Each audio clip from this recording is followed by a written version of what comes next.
So problem 5, Sam Limited, a company, is inviting applications from the public for 1 lakh equity shares. Okay. Now the equity shares are of rupees 10 each and sold at a premium of rupees 5. Now since this problem has calculation of underwriting commission that is payable, we are going to take into consideration this price later on. Okay, that means at what price these shares were issued will come into picture when we calculate the commission. Right now, when we calculate the liability of these 4 underwriters A, B, C and D, we just need the number of shares. So they issued or offered to the public 1 lakh equity shares and the entire issue was underwritten. Always important to know whether it is full or partial underwriting.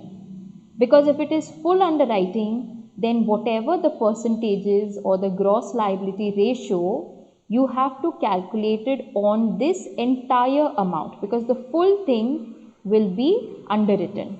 Correct? So what are they saying? The underwriters have agreed to take upon this percentage, these percentages of the entire issue. So A is saying I will take 30% of 1 lakh, that is 30,000. His agreement, he is saying he is taking 30,000. B is saying I will take also 30,000. C says I will take 20,000 and D is also taking 20,000. Got it? Now, this is their gross liability ratio and it is in 30, 30, 20 and 20%. If you try to put this in the form of a ratio, the percentages in the form of a ratio, you will get, over here, 3:3:2:2. I've done nothing but taken these percentages and reduced them down to the lowest number, right? So there is no other than removing the zeros, there is no other number that divides them. Okay. Next we have marked applications. Let's see how many marked applications are given. We'll keep on reading the problem and underline certain things. These underwriters also have firm underwriting, meaning these many shares were compulsorily taken by the underwriters, alright, and they also were entitled to a commission. Commission we will calculate later. Now, the company received applications for 70,000 shares from the public. Okay. Alright. Now, out of these applications, these many were marked in the favor of A, B, C and D, which means out of 70,000 applications which were received, okay, these were received from the public, alright, they're not from the firm underwriters. So from what was received, these many were marked applications. Okay, so let's calculate the liability. First take the marked applications of each one of them. How much are we getting? Just align this. Okay, yeah, A has stamped applications or marked applications 19,000. B has of 10,000, C 21,000 and D 8,000. Am I right? If you deduct these, how much do you get? 11,000, 20,000. In the second case, marked applications are greater.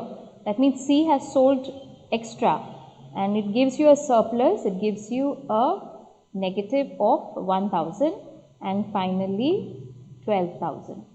Okay, so one person has a surplus. Let's not touch that surplus yet and do the allocation. We will first look at what are the unmarked applications. Okay, and then we will come back to it. So let's see, go to do our working notes and find out what will be unmarked applications in this problem.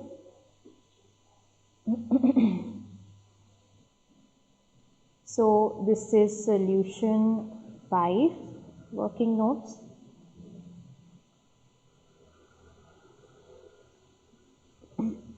The first one, for calculation of unmarked applications. Okay, so first thing, always start with total applications from public. We are only interested in applications received from public, okay, and this is excluding firm underwriting. How much underwriters are taken, we are not interested in yet. We only want to know how much the public subscribed to.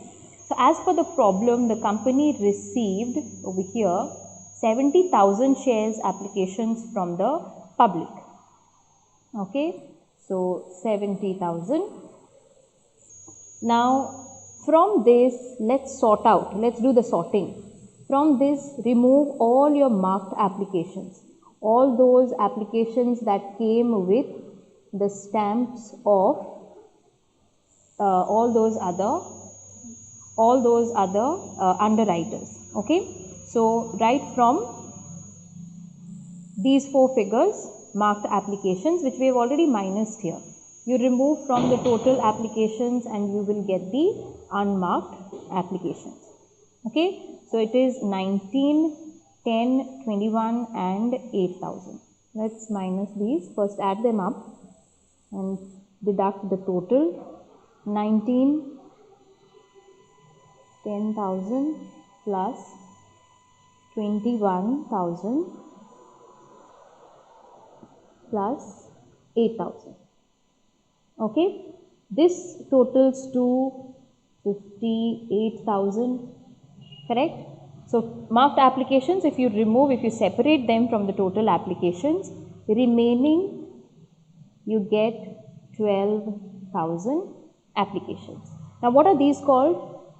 Yes, like we've said before, unmarked applications, of course, but these are unmarked applications received from the public.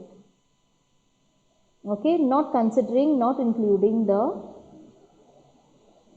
firm underwriting applications yet, right? So unmarked applications received from public. Now if you go back to the problem, you will see where the benefit is given or not given to individual underwriters, and it says here benefit of firm underwriting not given to individual underwriters. Alright, once again, this is individual underwriters. Okay, so when benefit is not given, what do? We take all the firm underwriting applications and add them to these unmarked applications. Is this clear? Fine. So once again, I'll just continue this over to the next page. So unmarked applications from public,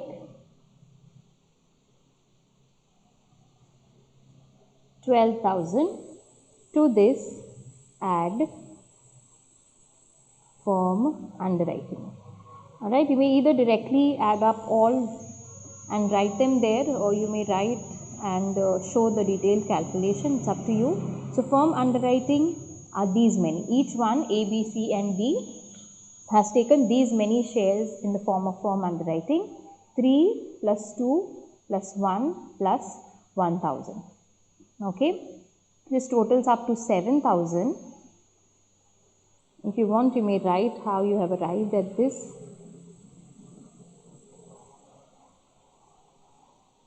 Total 7. That means now how many unmarked applications do we have? 12 plus 7, total unmarked applications 19,000.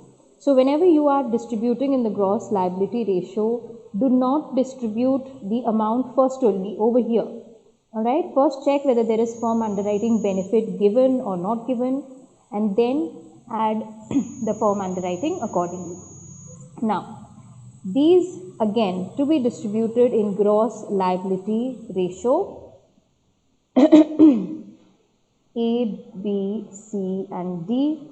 Like I told you, whatever the ratio. Now in this case, the ratio is 3 is to 3 is to 2 is to 2, which means 3 by 10, 3 by 10, 2 and 2 by 10. Of how much? Of the 19,000, isn't it? Yes. So you may directly calculate it and show it over here in the unmarked applications. So in the first case, let's take 19,000 is the total unmarked applications and start calculating. This is 3 by 10. The first one you get 5,700. Now first two are the same percentages, 30% and 30%, right? 3 is to 3. So 5,700 remains the same for A and B. And second one, you get 19,000 multiplied by 2 divided by 10. 3,800 and 3,800. Done? So because this is 3 is to 3 is to 2 is to 2. Okay? Now, from this, let's calculate. Firm underwriting is taken care of so far, and from this we calculate whether there is any surplus or liability so far from these calculations. So first one, 11,000 minus 5,700. I will write the totals directly. Please cross check, make sure you have the same.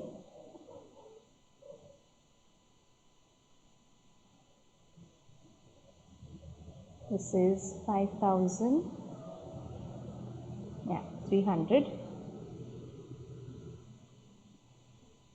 Then again, if you minus this, you will get 14,300.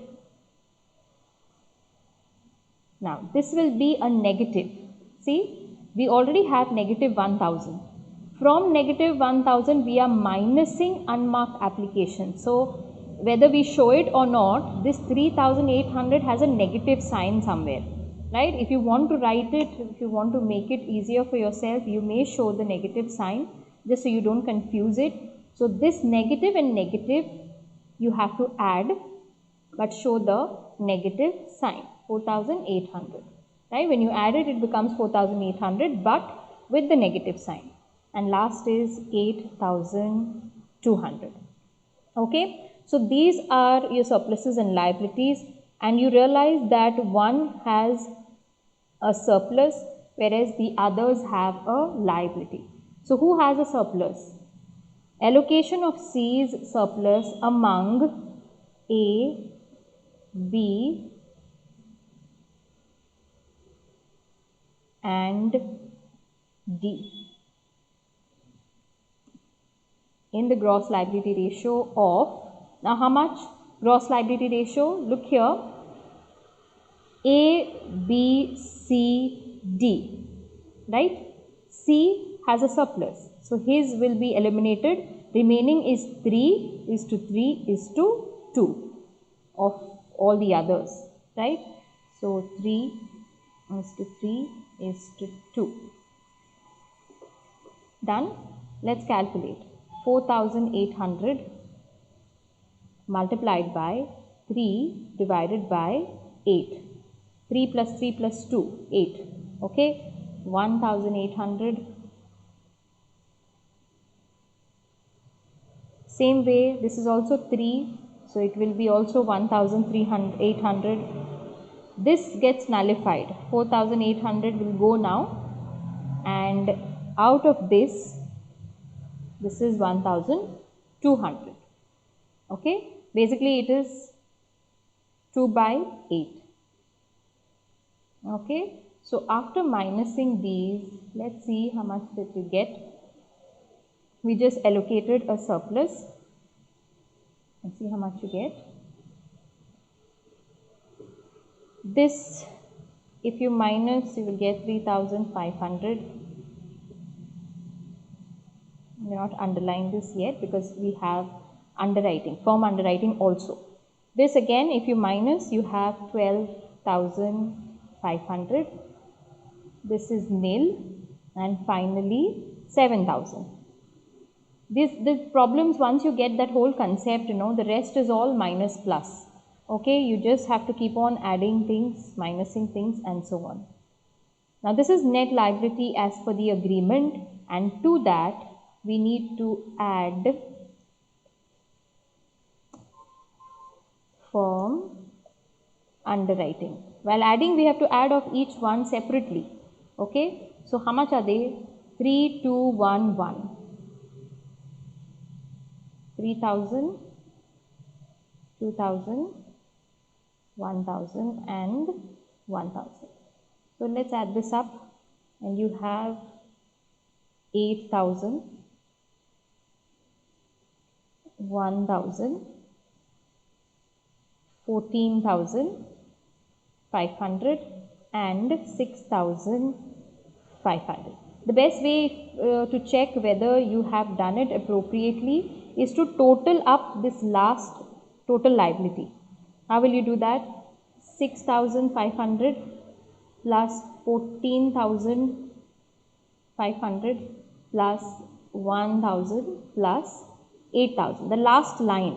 Okay, I've totaled it up and I get 30,000 as the total liability of all three. So how do I know whether this is correct? Check your total shares issued. 1 lakh were issued, am I right? And how many applications the public sent you? How many were sold or received from the public? 70,000. So how many remain unsubscribed? 30,000 were unsubscribed, and that 30,000 is the liability, the last total liability of the underwriters. Fine. What they take as firm underwriting, we will consider later while we are calculating the amount that has to be received or that has to be paid by these underwriters. For now, just know that this total liability adds up to the unsubscribed part. Okay. Later we also calculate what will be the underwriting commission of each of the underwriters.